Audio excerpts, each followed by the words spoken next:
ক্রিকেটে শেষ টি-20 ম্যাচে পাকিস্তান বাংলাদেশকে ৭৪ রানে পরাজিত করলো বড় ব্যবধানে, এবং বড় ব্যবধানে করার ফলে তারা বাংলাদেশ ২-১ সিরিজ টি-20 সিরিজটা জিতে নিল এবং ব্যাক টু ব্যাক দুটো সিরিজ জিতলো।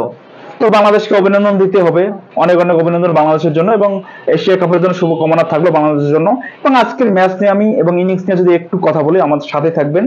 তো আজকের ম্যাচ নিয়ে আমি একটু কথা বলি, যে শুরুতে বলবো বাংলাদেশের ম্যানেজমেন্টের মাথায় সমস্যা আছে। এবার বলতে পারেন কেন সমস্যা? অনেক অনেক সমস্যা আছে, কারণ তারা চিন্তা করছে যে তাদের ব্রেন ঝালাই করবে, মানে ব্যাকআপ প্লেয়ারদেরকে দেখবে। এবার আমি বলবো ভাই, দেখার তো অনেক সুযোগ ছিল, বা আপনি নেদারল্যান্ড, কানাডা, জিম্বাবুয়ে এইরকম দলের সাথে খেলা হলে আপনি ঝালাই করার সুযোগ পেতেন, কারণ আপনার দলে এমনিতেই তো ব্যাকআপ প্লেয়ারের অনেক অভাব। সেখানে আপনি এইরকম একটা ম্যাচে, একটা ইন্টারন্যাশনাল টি-20 ম্যাচ, যেখানে আজকে হারাইতে পারলে পাকিস্তানকে একটা বাংলা ওয়াশ এবং হোয়াইট ওয়াশের লজ্জা দেওয়া যেত, এবং সেই সাথে র্যাঙ্কিং এ 10 থেকে 9-এ যাওয়া যেত। তো এই সুযোগটা কেন আপনি হাতছাড়া করবেন? এবং বাংলাদেশের ম্যানেজমেন্ট কি বুঝলো জানি না, তারা কি বুঝে, মানে এমন ভাবে তারা একাদশ সাজানো, মানে গত ম্যাচের 5 জনকে বাদ দিল, বাদ দিয়ে তারা একাদশ সাজালো, এবং এমন একটা একাদশ করলো, একাদশ দেখেই বোঝা যায় যে তারা শুধু খেলতেই নামবে, ম্যাচ জেতার জন্য না। এবং সেটাই কিন্তু হয়েছে। আপনি যখন বোলিং করলো, কি অসংখ্য miss catch, miss fielding, miss যাই বলেন না কেন, এবং ব্যাটিং এ দেখেন কি একটা অবস্থা। মানে তারা এই যে প্রথম যে দুইটা টি-20 ম্যাচ হলো, তার সিটে ফোটাও খেলতে পারিনি আজকে। তো এটাই তো বললাম যে আজকে স্কোরটা দেখে মনে হয়েছে। এবার আমি আসি যে এই বাংলাদেশের যে এখনো ব্যাকআপ প্লেয়ারের অনেক অনেক অভাব, মানে যে দুজন টি-20 ব্যাটসম্যান ওপেনিং করতেছে, এই ওপেনিং এর ব্যাকআপ এখনো খুঁজে পায়নি। নাইম শেখ দিয়ে চলে না, এনামুল হক বিজয় দিয়ে চলে না। তারা ঘরোয়া লিগে ভালো পারফরমেন্স করে, বাট ইন্টারন্যাশনাল ম্যাচে এসে কিন্তু ডাব্বা মারে। তাদেরকে দিয়ে চলবে না। তো তাদেরকে ছাড়াই ভাবতে হবে। আমার মনে হয় তাদেরকে ছাড়া সৌম্য সরকারকে দেখা যেতে পারে ব্যাকআপ ওপেনার হিসেবে। এবার আমি আসি, তহিদ হৃদয় আসলে চলে না। তহিদ হৃদয়ের জায়গায় আজকে যে মেহেদী মিরাজ খেলো, মেহেদী মিরাজকে আপনি টি-20 তে রাখাই যাবে না। মেহেদী মিরাজকে আপনি ওয়ান ডে এবং টেস্টে রাখেন, টি-20 তে তাকেও চলে না। তার না আছে বোলিং, না আছে ব্যাটিং, না কোনো কিছুতেই লাস্ট কয়েকটা সিরিজ ধরে চলে না। এবার আমি আসি লিটন দাস। লিটন দাস ক্যাপ্টেন্সির জোরেই টিকে আছে, তাকেও পারফরমেন্স করতে হবে। তো হয়তোবা যেহেতু ব্যাক টু ব্যাক সিরিজ এসেছে, তো লিটন দাসকে পরবর্তী সিরিজে আসলে এশিয়া কাপেও তার সেই থাকবে, তার বিকল্প খুঁজবে না ম্যানেজমেন্ট। এবার আমি আসি শেখ না শেখ মেহেদী চলে, তার বোলিং ব্যাটিং যে কোনো একটা কিছু না কিছু করে। এবারে আমি আসি বাংলাদেশের আরেকটা যে সমস্যা, শামীম হোসেন পাটোয়ারি। ভাই তাকে আপনি কোনোভাবেই 6-7 ওভারের মধ্যে ব্যাটিং এ আনাবেন না, কারণ এই যে একটা তাড়াহুড়া প্লেয়ার, তাকে সবসময় আপনাকে রাখতে হবে 15 ওভার পরে।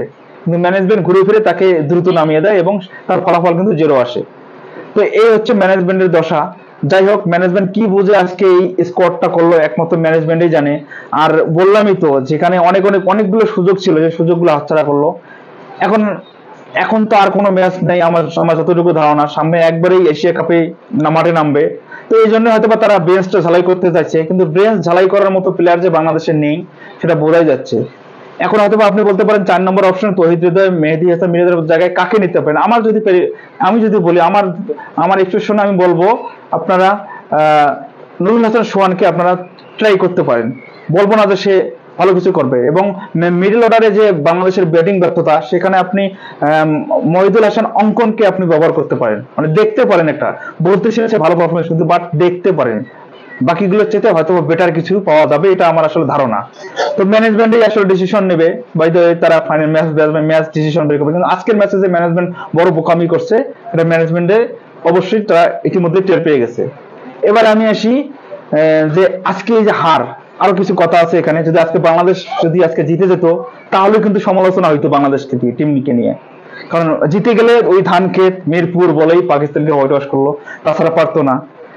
এটা নিয়ে কত কথা। এই দিক দিয়ে অন্তত বাংলাদেশকে হেরে গেছে, অন্তত এই নিউজটা কারো সামনে আসবে না যে বাংলাদেশ আজকে ধান খেতে জিতছে, বা মিরপুরের বলেই পাকিস্তানকে হোয়াইট ওয়াশ করলো, এই কথাটা কিন্তু আজকে আসবে না।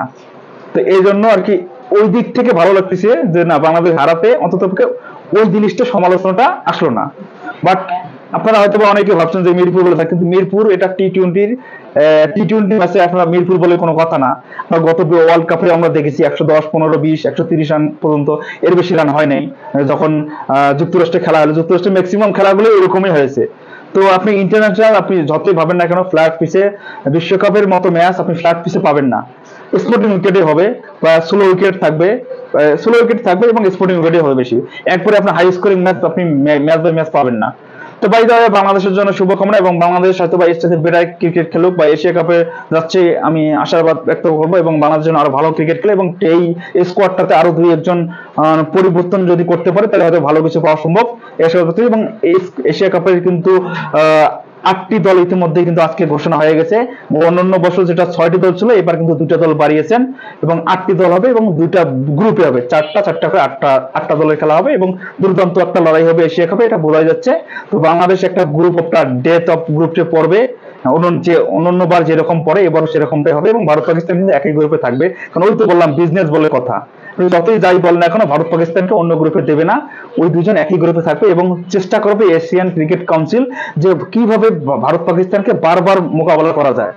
গ্রুপে একবার খেলবা, আবার নকআউট পর্বে একবার খেলা, আবার যদি ফাইনালে যায়। তো এটা কিন্তু এশিয়ান ক্রিকেট কাউন্সিল চাইবে ওই বিজনেসের জন্য। তো বাংলাদেশের জন্য শুভকামনা, বাংলাদেশ হয়তো এশিয়া কাপে যদি এরকম বেটার পারফরমেন্স করে হয়তো ফাইনাল দেওয়ার একটা সুযোগ কিন্তু আমি দেখতেছি। ধন্যবাদ, ভালো থাকবেন, সুস্থ থাকবেন এবং আপনাদের মতামতটা অবশ্যই জানাবেন।